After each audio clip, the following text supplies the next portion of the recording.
Troup from Taylorsville, North Carolina. Can he pull his concentration back? That is the question. You know, I've seen him cross over before. And, you know, most people would be embarrassed by doing that. And not our Guppy Troup. He loves it. Brooklyn strike? That's all right. We'll just take a look. Watch the way the ball is just down early. Not much follow through. Pretty nice result. And that's the way our second round match begins. And now Jaros on lane 22.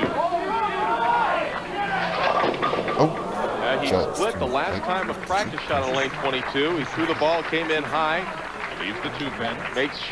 He makes sure that he doesn't come in high this time. The ball is light in the pocket. Fortunate just to leave the 2. Shouldn't have any problem converting the 2-pin. Jaros got off to a bad start last week in Toledo.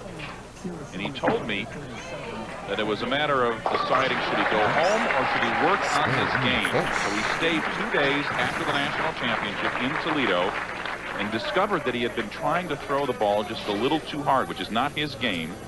He slowed down his pace, drove over to Erie, and here he is, our third seed. Really has become one of the very, very good players on our tour in the last 4 or 5 years. And it shot fair in the first frame. He strikes in the second. Shots like that have made him a great player. He has the ability to have the ball set up in the pocket. We'll see the ball as it comes in high flush in the pocket, but it almost looked like it was going high for a moment. Took care of all the pins as we see Guppy Troup now up on lane 22. That's got to hurry. Perhaps overcompensating. He had come high a couple of times in a row. There's no doubt in my mind. As he's laughing about that, I don't know. I've left that a few times and I've never laughed. You can see his last PBA title came back in 1985. He's won 8 titles in his career. He leads the Open frame. And there's a very tough way for Guppy Troup right now to start. He's now, not only did he open in the second frame, but he lost a lot of count. He's down 16 pins after 2 frames. And really, he's thrown 2 shots this game, and neither one have been very good.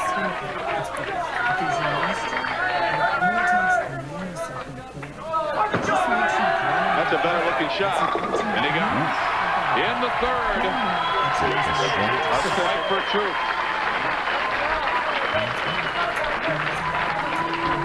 Take a look at Guppy Troup. He finally got it back in that groove again, and very prophetic what you said earlier, Mike, about winning the first match and now struggling in the second.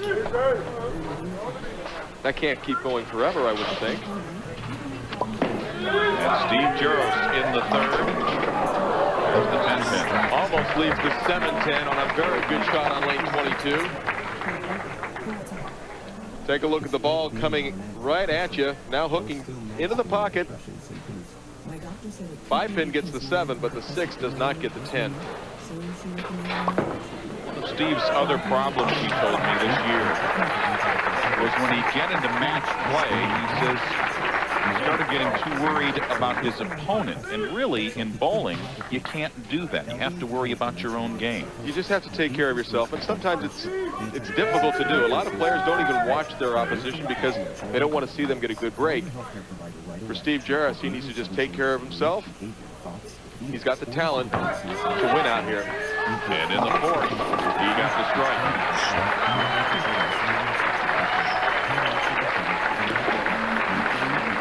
So Steve Jaros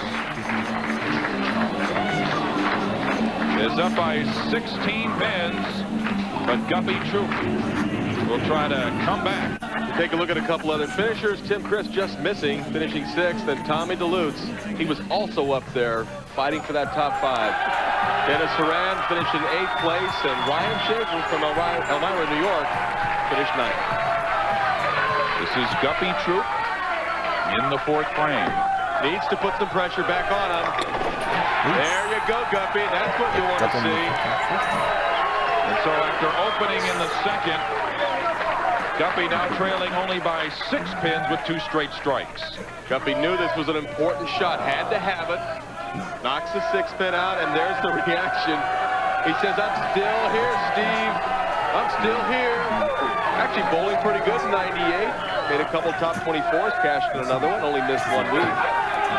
For 3 in a row. He got it. Boy, right when it looked like Guppy Troup was giving up for dead, he comes right back again with 3 strikes in a row. And leads by 4 pins. Well, take a look. Now watch the 6 pin. It just barely nudges out the 10. So Jaros now in the 5th. Trailing by 4 with a strike, can take his own lead back. And there's his wife, the former June Dobelaskis, now June Jaros. They were married back in September, 3 days before the Japan Cup, which made for a interesting honeymoon. He and his wife June traveling over to Japan, and he says June is his good luck charm.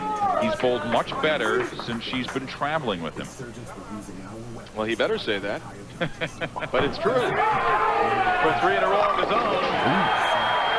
And Jaros answers Troup. Troup had 3 in a row, and now Jaros with 3 in a row.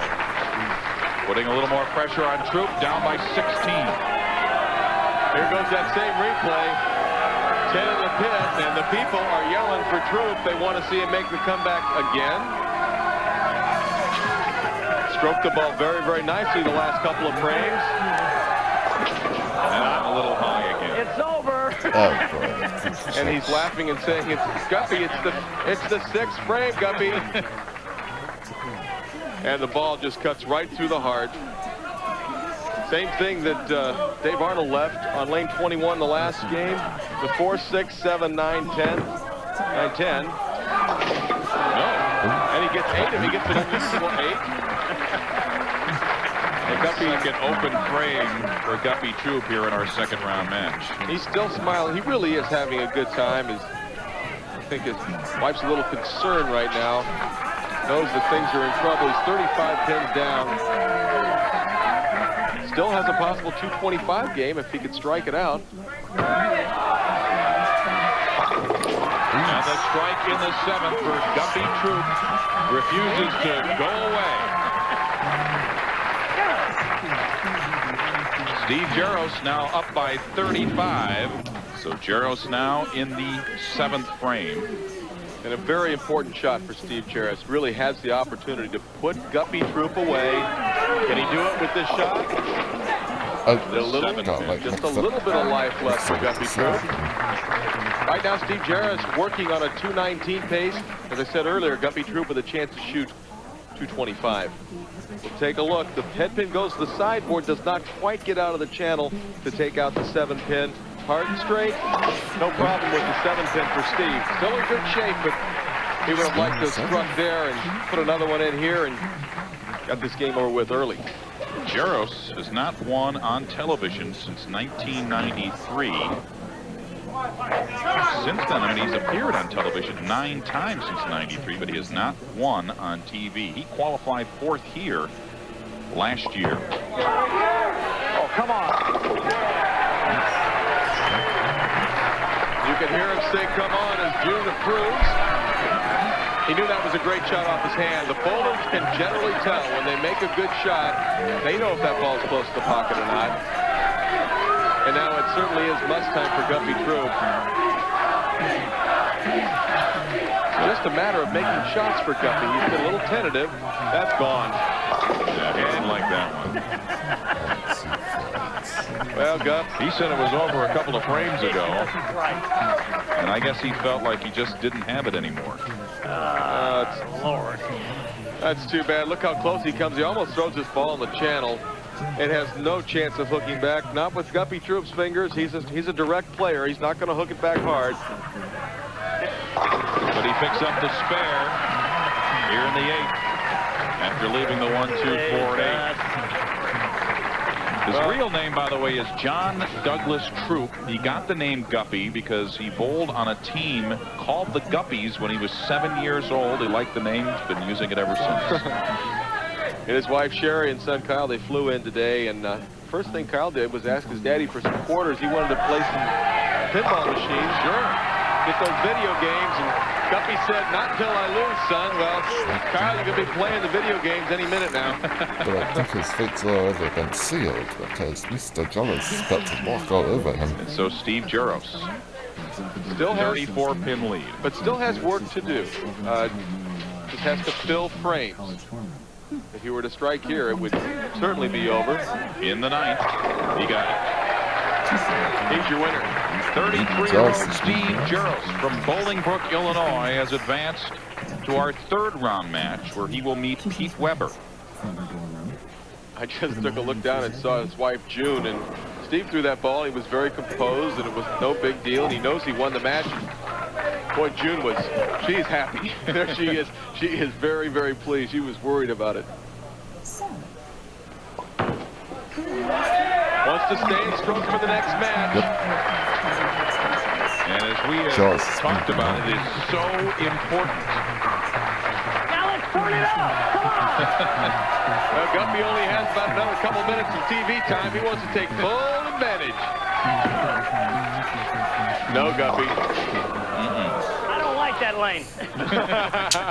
Lane 22 is not a friend of Guppy Troup. Oh, what a great character Guppy Troup is. He's 48 years old. And Jaros will roll out on 21. He says his goal, Marshall, is to live to 50. Yeah, he's got what we call very short-term goals. Well, let's hope he lives a lot longer than that. He's a lot of fun. He's a breath of fresh air. Although, Guppy, better you wearing those slacks than me, my friend. Well, he said he hasn't worn those since 1985, and he did have to pour himself into those today. And with any luck, we'll wait another 14 or 15 years before we see him again. Jaros gets right through the nose and only gets 4 pins on the fill, but it will be more than enough for 243 game. Final roll of the week for Guppy Troup. And appropriately, he strikes in the 10th. A standing ovation for Guppy Troup. And Jaros, of course. The crowd favorite here in Erie. He says sports. when he was a kid, he lived in Erie for about 6 months. As his Steve parents Jaros were performed it bouncing well in that match. city to city. Like They're coming over from Scotland.